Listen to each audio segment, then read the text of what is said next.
ॐ सर्वमङ्गलमाङ्गल्ये शिवे सर्वार्थसाधके शरण्ये त्र्यम्बके देवी नारायणि नमोऽस्तुते। सृष्टिस्थितिविनाशानां शक्तिभूते सनातनी गुणाश्रये गुणमये देवी ನಾರಾಯಣಿ ನಮೋಸ್ತುತೆ. ಶ್ರೀ ಗುರುಭ್ಯೋ ನಮಃ. ವೀಕ್ಷಕರೇ ನಮಸ್ಕಾರ. ಗ್ರಾಚಾರ ಪರಿಹಾರ ಚಾನಲ್ನ ಮಾಸ ಭವಿಷ್ಯ ಕಾರ್ಯಕ್ರಮಕ್ಕೆ ಸ್ವಾಗತ. ಈಗ ಕುಂಭರಾಶಿಯವರಿಗೆ ಜುಲೈ 2025ರಲ್ಲಿ ಹೇಗಿದೆ ಭವಿಷ್ಯ ಅಂತ ಸಂಕ್ಷಿಪ್ತವಾಗಿ ನೋಡೋಣ. ಕುಂಭರಾಶಿಯಲ್ಲಿಯೇ ನಿಮ್ಮ ರಾಶಿಯಲ್ಲಿಯೇ ರಾಹುಗ್ರಹರ ಸಂಚಾರ ಇದೆ. ದ್ವಿತೀಯದಲ್ಲಿ ಶನಿ ಮಹಾರಾಜರು, 4ರಲ್ಲಿ ಶುಕ್ರರು, 5ನೇ ಭಾವದಲ್ಲಿ ಗುರು ಹಾಗೂ ಸೂರ್ಯಗ್ರಹರು ಸಂಚಾರವನ್ನು ಮಾಡ್ತಾ ಇದ್ದಾರೆ. 5ನೇ ಭಾವಕ್ಕೆ ಜುಲೈ 26ರಂದು ಶುಕ್ರಗ್ರಹರು ಪ್ರವೇಶ ಮಾಡ್ತಾರೆ. ಇನ್ನು 6ರಲ್ಲಿ ಬುಧಗ್ರಹರಿದ್ದು ಇದೇ ಜುಲೈ 17ರಂದು ಅದೇ ಬುಧರ ಜೊತೆಗೇ ಸಂಚಾರವನ್ನು ನಡೆಸ್ತಾರೆ. ಇನ್ನು 7ನೇ ಭಾವದಲ್ಲಿ ಕುಜ ಮತ್ತು ಕೇತುಗ್ರಹರ ಸಂಚಾರ ಇರುತ್ತೆ.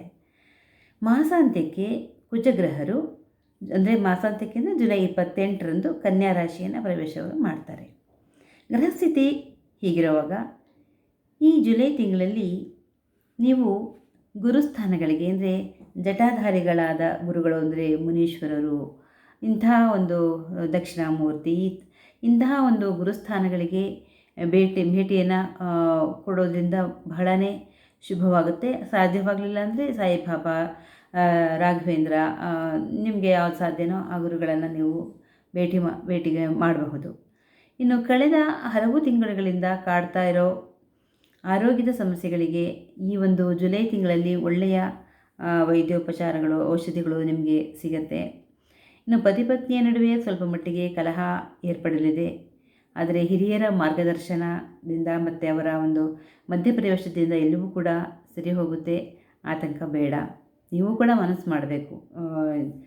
ಯಾವಾಗಲೂ ಈ ರೀತಿಯ ಕಲಹಗಳು ಸರಿ ಇಲ್ಲ ಅಂತ ದಂಪತಿಗಳು ಕೂಡ ಮನಸ್ಸನ್ನು ಮಾಡಿದಾಗಲ ಅದು ಒಂದು ಎಲ್ಲ ರೀತಿಯ ಕಲಹಗಳಿಗೂ ಕೂಡ ಒಂದು ಪೂರ್ಣ ವಿರಾಮ ಬೀಳುತ್ತೆ. ಇನ್ನು ಜುಲೈ ತಿಂಗಳ ಮೊದಲ 2 ವಾರ ನಿಮಗೆ ಸ್ವಲ್ಪ ಶತ್ರುಗಳ ಕಾಟ ಇರುತ್ತೆ. ಆದರೆ 3ನೇ ವಾರದಲ್ಲಿ ಒಂದು ಗುರುವಿನ ಕರುಣೆಯಿಂದ ನಿಮ್ಮ ಶತ್ರುಗಳಿಗೆ ಅಪಜಯವಾಗಿ ನಿಮಗೆ ಸಮಾಧಾನ ಸಿಗುತ್ತೆ, ಜಯ ನಿಮ್ಮದಾಗಿರುತ್ತೆ. ಇನ್ನು ಲಾರಿ ಮೊದಲಾದ ಬಹುಚಕ್ರಗಳ ವಾಹನವನ್ನು ಹೊಂದಿರತಕ್ಕಂಥವ್ರಿಗೆ ಒಳ್ಳೆಯ ಲಾಭ ಇದೆ. ಜೊತೆಗೆ ಜುಲೈ ಮಾಸದಲ್ಲಿ ನೀವು ಹೊಸ ಗಾಡಿಗಳನ್ನು ಕೊಂಡ್ಕೊಳ್ಳೋ ಒಂದು ಆಲೋಚನೆಯನ್ನು ಮಾಡ್ತೀರಾ.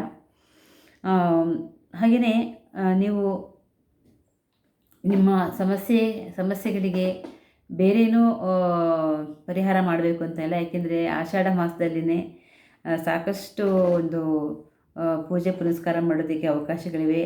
ಆಷಾಢ ಶುಕ್ರವಾರಗಳಂದು ನೀವು ಲಕ್ಷ್ಮೀ ಪೂಜೆಯನ್ನು ಮಾಡಿಕೊಳ್ಳಿ. ಇದರಿಂದ ಕೂಡ ಮನೆಗೆ ಒಳ್ಳೆಯದಾಗುತ್ತೆ. ಪತಿ ಪತ್ನಿಯ ನಡುವಿನ ಬಾಂಧವ್ಯ ಕೂಡ ಗಟ್ಟಿಯಾಗ್ತಾ ಹೋಗುತ್ತೆ. ಯಾಕೆಂದರೆ ನೀವು ಲಕ್ಷ್ಮೀ ಪೂಜೆ ಮಾಡುವಾಗ ನಾರಾಯಣನನ್ನು ಕೂಡ ನೀವು ಸ್ಮರಿಸಲೇಬೇಕು. ಲಕ್ಷ್ಮೀನಾರಾಯಣರು ಯಾವಾಗಲೂ ಕೂಡ ಅವಿನಾಭಾವ ಸಂಬಂಧವನ್ನು ಹೊಂದಿರ್ತಾರೆ. ಹೀಗಾಗಿ ಇಂತಹ ಒಂದು ಪೂಜೆಯಿಂದ ಪತಿ ಪತ್ನಿಯರ ನಡುವಿನ ಒಂದು ಬಾಂಧವ್ಯ ಗಟ್ಟಿಯಾಗ್ತಾ ಹೋಗುತ್ತೆ ಖಂಡಿತವಾಗಿ.